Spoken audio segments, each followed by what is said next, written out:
Pharmapal. Non-covalent inhibitors of SARS-CoV-1 PLpro, a molecular dynamics and cross-docking study. Welcome back to our channel.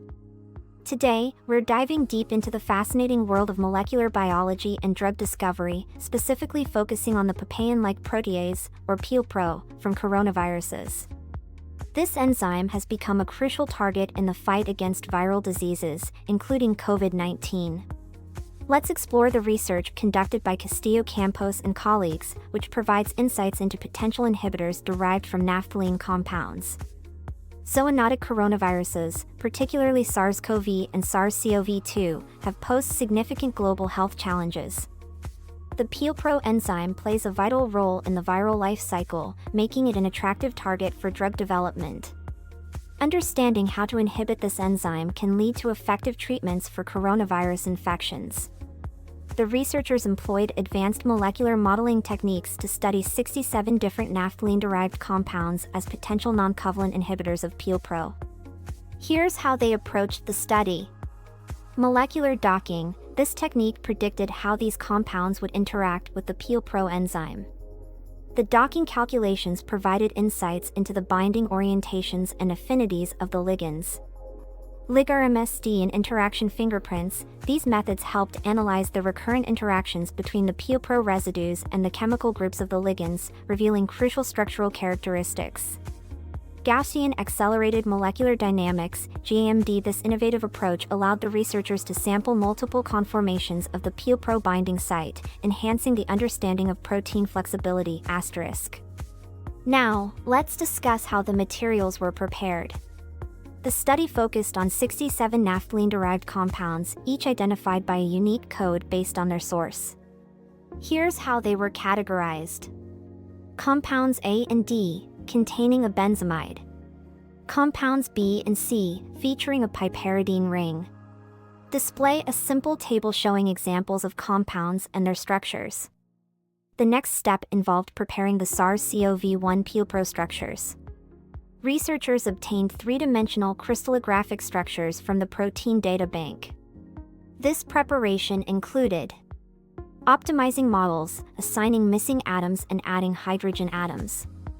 Removing crystallographic water, to ensure clarity in the binding site. Docking calculations were crucial for understanding how these compounds interact with the target enzyme. The researchers utilized the GLIDE software, which allows for two types of docking. Standard precision, SP4 initial pose identification. Extra precision, XP4 final pose refinement, ensuring accurate binding predictions. To simulate the binding dynamics, Gaussian accelerated molecular dynamics, GAMD, was employed. This method enhances sampling efficiency, allowing researchers to observe how ligands bind and unbind from the target. Finally, the study utilized interaction fingerprints, IFPs, to capture recurring chemical interactions between the ligands and the binding site residues. This technique clearly shows how different compounds interact at the molecular level. The results were promising. The study found a strong correlation, R superscript 2 equals 0.948, between docking energies and the experimentally determined binding affinities of the compounds. This indicates that the docking protocol effectively predicts how well these compounds can inhibit the PLpro enzyme. The ligands were observed to adopt similar binding modes, primarily at the S4 subsite of the enzyme, which is known to accommodate large hydrophobic groups. The interactions between the naphthalene-derived compounds and the enzyme were consistent with previous crystallographic studies. Now, let's talk about the core findings. The researchers focused on how various naphthalene-derived compounds bind to PLpro. They found that all ligands adopted a similar binding mode, specifically at the S4 subsite of the enzyme. Binding characteristics. The S4 subsite is known for accommodating large hydrophobic groups.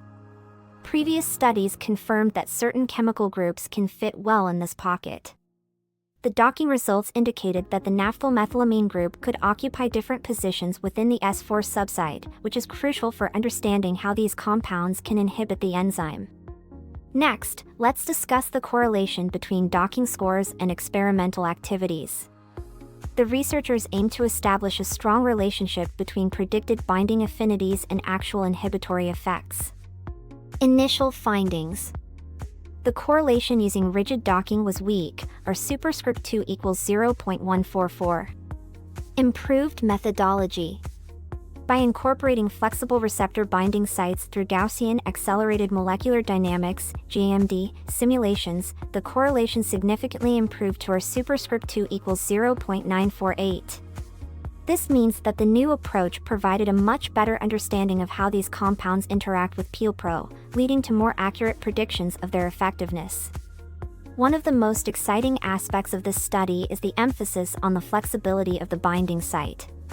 Traditional docking methods often overlook this factor, which can lead to inaccurate predictions. Key takeaway. Incorporating flexibility allows for a more realistic modeling of how ligands bind, which is essential in drug design. In conclusion, this research not only identified effective naphthalene-derived inhibitors of PLpro but also highlighted the importance of using flexible docking protocols in computational drug discovery. Future implications. The methodologies developed could pave the way for identifying more potent candidates against SARS-CoV-1 and potentially other related viruses. In conclusion, this research highlights the potential of naphthalene-derived compounds as effective inhibitors of the PLpro enzyme, paving the way for future drug development against coronaviruses. The findings not only contribute to our understanding of viral proteases but also open avenues for further exploration in structure-based drug design. If you're interested in learning more about the methodologies or specific findings, check out the supplementary materials linked below. Don't forget to like, share, and subscribe for more insights into the world of molecular biosciences. Pharmapal.